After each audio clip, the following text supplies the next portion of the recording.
is out, it's rolling across the land. The word is out, written by the people's hand. The word is out, no gas mining here. The word is out, it's ringing loud and clear. The word is out.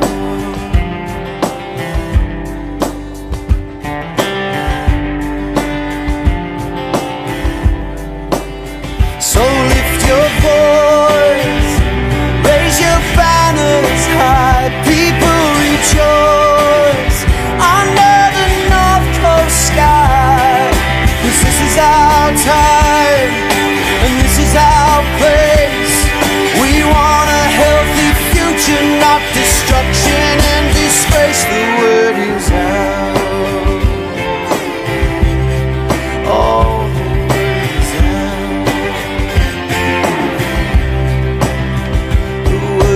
out. We want Australia back. The word is out.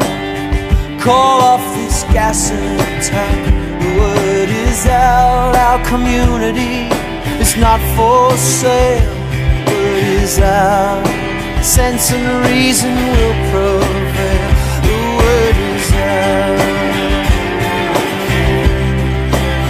So lift your voice, raise your banners high, people rejoice under the North Coast sky.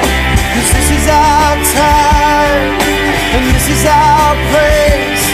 We want a healthy future, not destruction and disgrace. So lift your voice and raise your banners high, people rejoice under the North Coast sky. This is our time, this is our place. We want a healthy future, not destruction and disgrace. The word is out. Hey!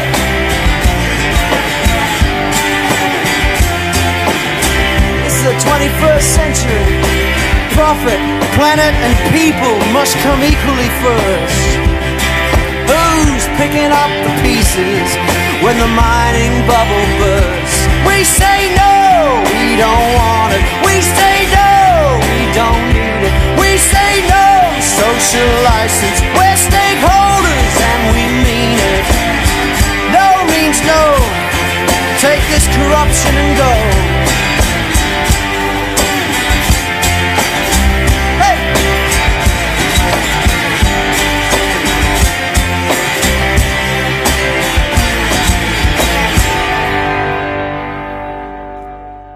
Let me speak directly to the question at the start.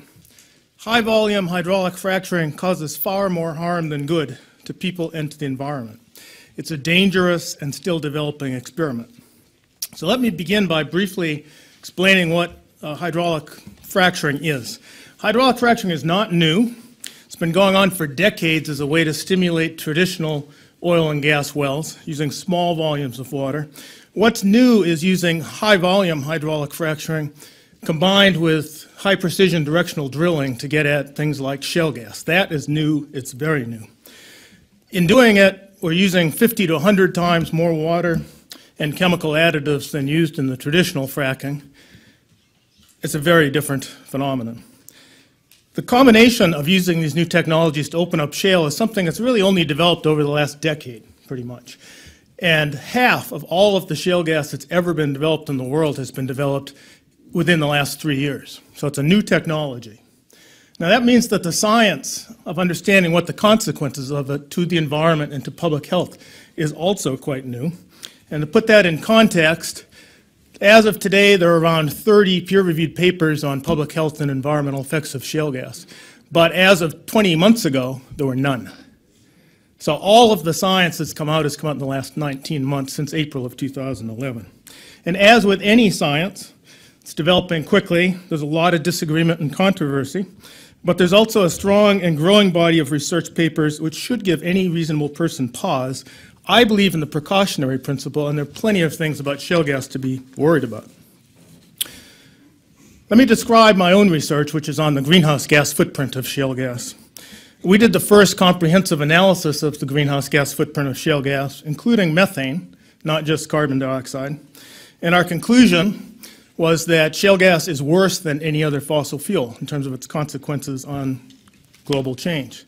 Now, global change is real, and it's providing a tremendous and increasingly present threat to society. The planet is already 0.8 of a degree Celsius above the long-term mean of a century ago. At the current rate of warming, we'll be 1.5 degrees warmer in 18 years from now, and 2 degrees warmer in 35 to 40 years from now, according both to NASA and the United Nations, unless we make some pretty major changes in energy policy and consumption. Now, at that level of warming, we run a very real risk of hitting a tipping point in the climate system and changing the Earth into something that's drastically different from what any of us have ever experienced. So that time period, those temperature changes, the time period of 18 to 40 years from now is critical. And the only way to prevent that from happening is to begin immediately to reduce methane emissions. Dealing with carbon dioxide emissions alone is not enough, according both to NASA and the United Nations, and that's because the climate system behaves much more quickly, responds more quickly to methane than to carbon dioxide. There are long lags in the carbon dioxide footprint. We need to address carbon dioxide, but it's more urgent that we cut methane emissions. If we do not do so, we are in a lot of trouble. Natural gas is mostly methane, and today in the United States, the natural gas industry is the single largest source of methane pollution. Our research and data from the U.S. Environmental Protection Agency say that shale gas will increase that methane pollution from natural gas by somewhere between 40 to 60%, and we cannot afford that in this critical time period. There are other issues with environment and shale gas, and I'll just mention some quickly. Water pollution. There are a lot of chemical additives that are used in hydraulic fracturing. As importantly, the frac fluids extract stuff from shale. They extract radioactive substances like thorium and uranium and radium. They extract aromatic hydrocarbons that are toxic and carcinogenic. They extract toxic metals. Some of these materials are released to the environment in the occasional accident on the surface or the occasional blowouts, and yes, blowouts do happen in shale gas wells.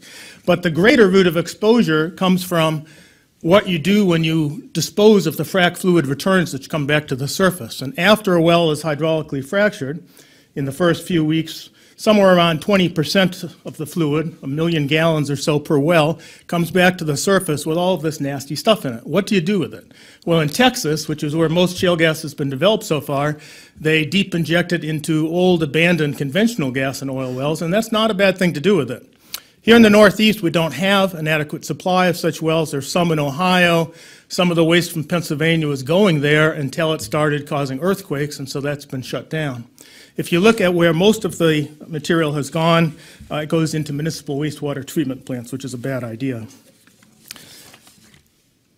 I want to talk about local air pollution because together with methane going to the atmosphere, these wells release things like benzene. And in Texas, the state data show sometimes near toxic levels of benzene in the atmosphere in drilling areas. In Pennsylvania, the concentrations are lower, but they're high enough to pose a significant cancer risk already in Pennsylvania. Ozone is a big issue. We get more ozone from shale gas because the methane reacts with sunlight and nitrogen. And there are already 30,000 premature deaths in the U.S. each year from ozone, as many as from car accidents. And we're seeing unprecedented levels of ozone in the American West from shale gas development, higher levels in Utah and Colorado than in New York City much of the time now. Finally, let me mention radon as an issue, because natural gas contains a little bit of radon, traditionally. Shale gas has a huge amount more radon. And that means that if you cook with natural gas in your kitchen, you are pumping radon into your kitchen. 20,000 people a year are already dying from cancer from radon exposure in the United States. Shale gas will aggravate that. Now finally,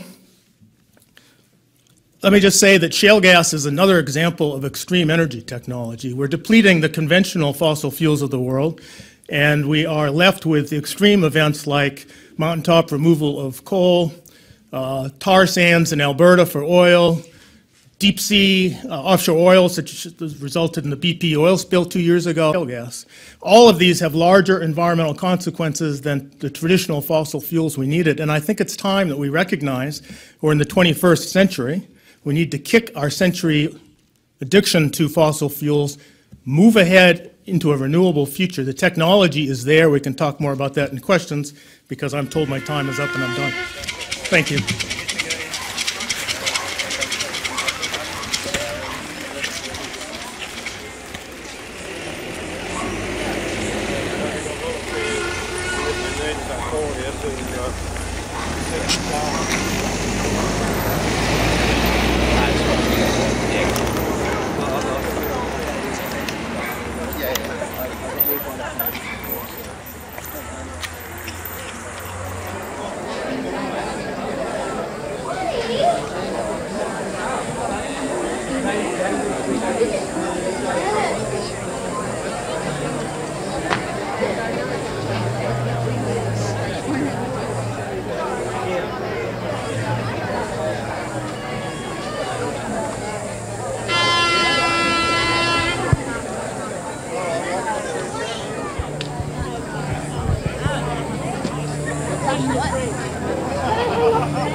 Well, they're probably contracted.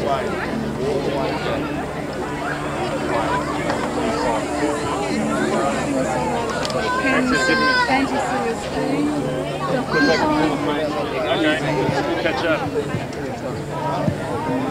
Like the station. Yeah. That lady, it was stopped when she put her hand on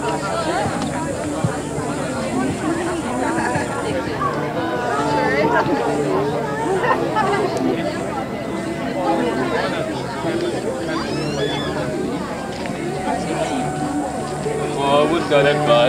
But usually I just pass them on other people's concepts too, you know.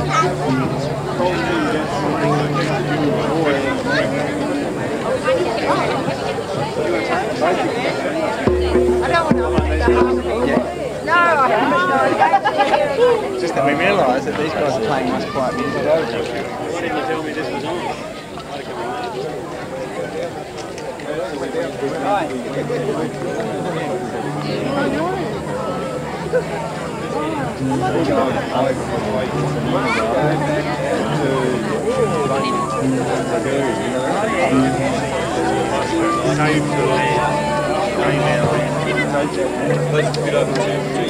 Just meal-free communities, non-violent, non-negotiable. So what's been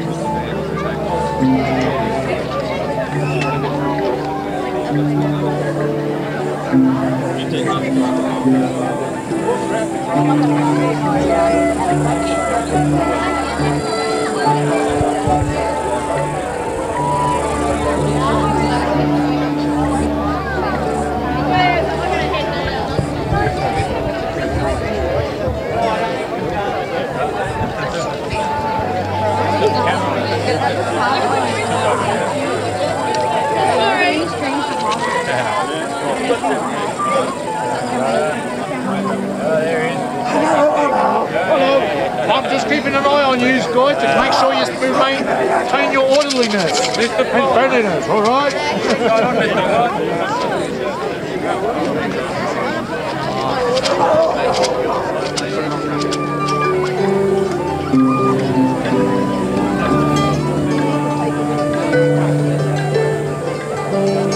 So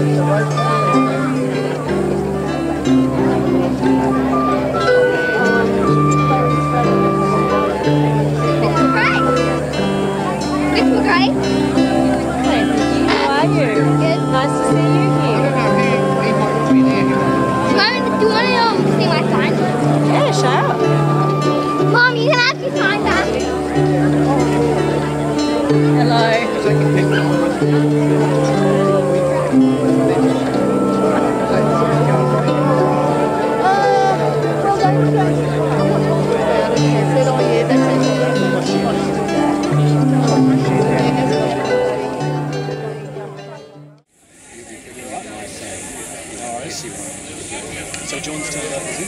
Yeah, good.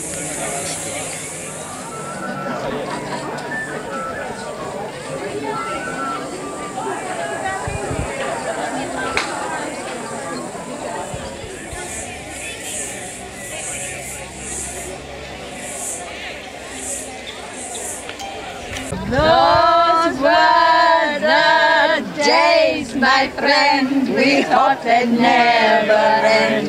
We will dance forever and a day. Let's sing it together, that's all we know. And we're going to long this way.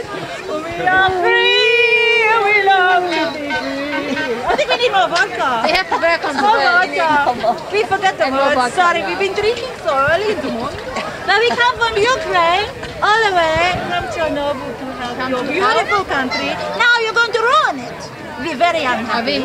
Ukraine, we know what to do with politicians. We poison them because they poison us, and we put in jail, and we torture them. Bit extreme. Sorry, I'm going on. We torture them without singing. Sorry, And dancing. I've been in And maybe jail. are dancing. But we don't dance until the gas it is gone. My friend, we hope they never end. We sing and dance forever and a day. We don't know the rest. Now that the close our way, lays all the days we have spent. That's enough. That's enough. Yes. You can edit that, please. Okay, well, welcome once again in this beautiful Clarence Valley. My name is George Oxenbridge. I live out of Glenugie, for the folks that don't already know us. And we've got people camped on our back fence holding the coal seam gas mob out as we speak here today. I want to thank for all of those people camped out there on the road. Unbelievable, holding them out. And the numbers are growing, I'd also like to put out to the community, anybody who'd like to speak, to please come forward, and we won't bore you with speeches, but we're welcome for information right across the board. This is a real stand to show that the community can stand up against a giant multinational and say no to coal seam gas. Keep it locked underground.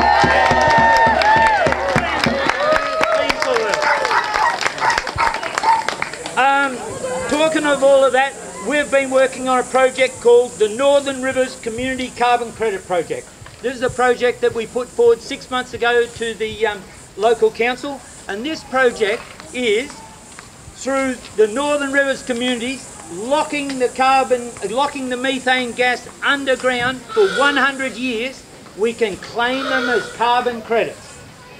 60 million tonnes of carbon will be released to the atmosphere at $23 a tonne. That comes in at $1.4 billion back into the community of the Northern Rivers of New South Wales over the next 20 years.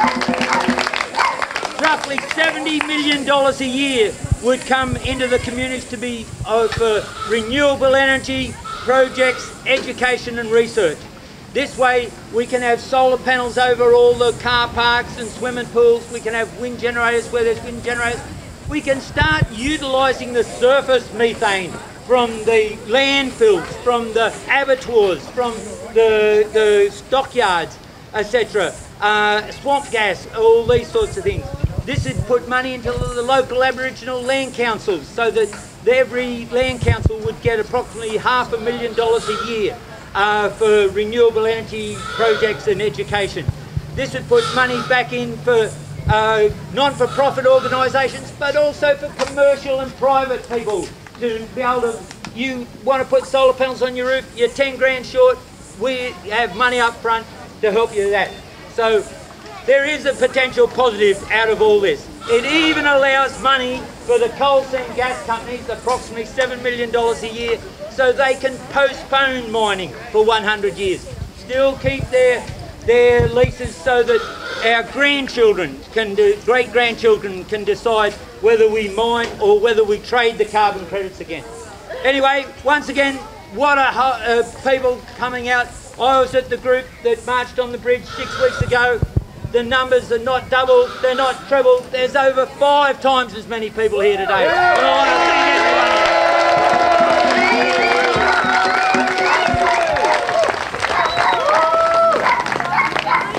Any other speakers to the floor? Where's the collies? Yeah. They're not game. I just wanted to say thank you everyone for coming today.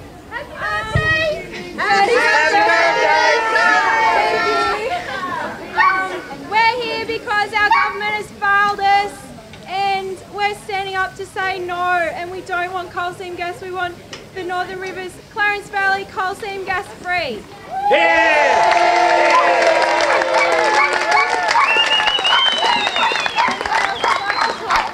Bring on the music! Bring on the music!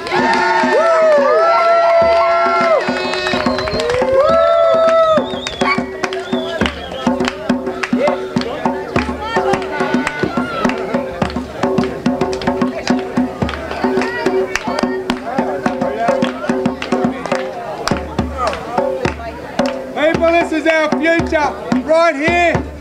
Our children, our beautiful land. This is the place. This is God's country. How can we give it away to some corporate bloody entity that is the enemy of humanity? How can they take our life and give us minimum wage jobs? Thank you very much, CSG. We love to be made slaves out of, corporate slaves. Thank you.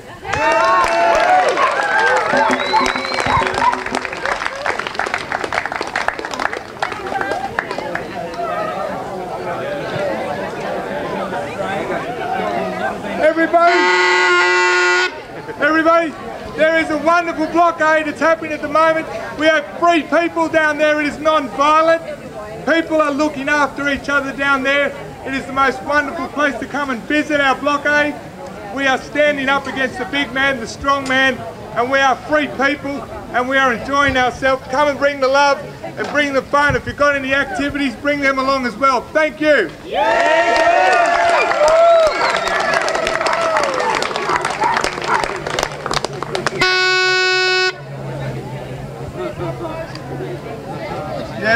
Okay, the blockade is down. The blockade now is at Wooleye Road. Turn left at Lane Avenue off Wooleye Road. You'll see the signs, but it's before the Cicabia turn off, after the airport turn off, in between. Woo!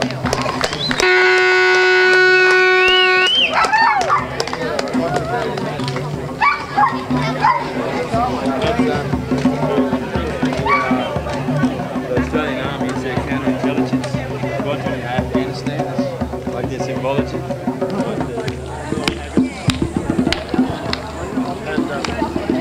Sorry?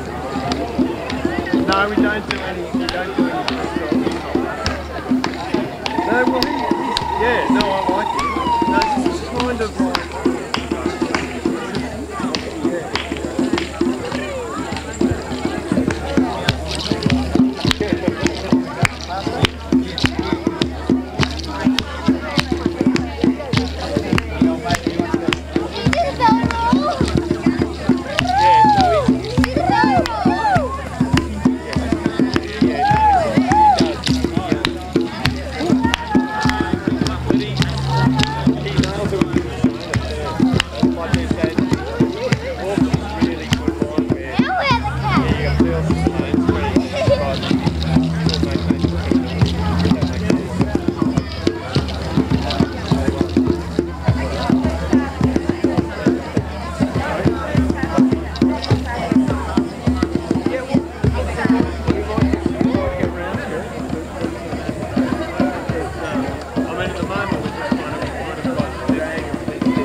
I just wanted to let people know that Samara and I are going to be starting a Aboriginal group against coal seam gas mining, and because we want to get the word out there in the Aboriginal community.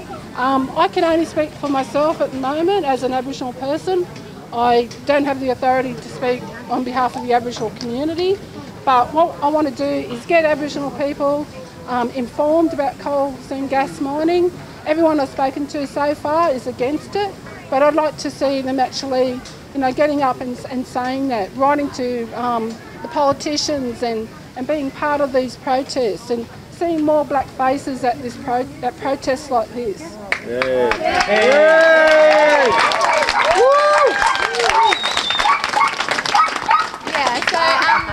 I mean, it's really important for us to get the Indigenous community together on this, because we feel that they're very valuable people to have on board, and a lot of them don't necessarily know what's going on. So we basically just want to try and get it out there and get them involved, and yeah, hopefully our group will be able to work alongside this wonderful group that we already have, and we'll be involved that way in the protests and whatnot. So yeah, should be really good. Thank you, Samara. That's great.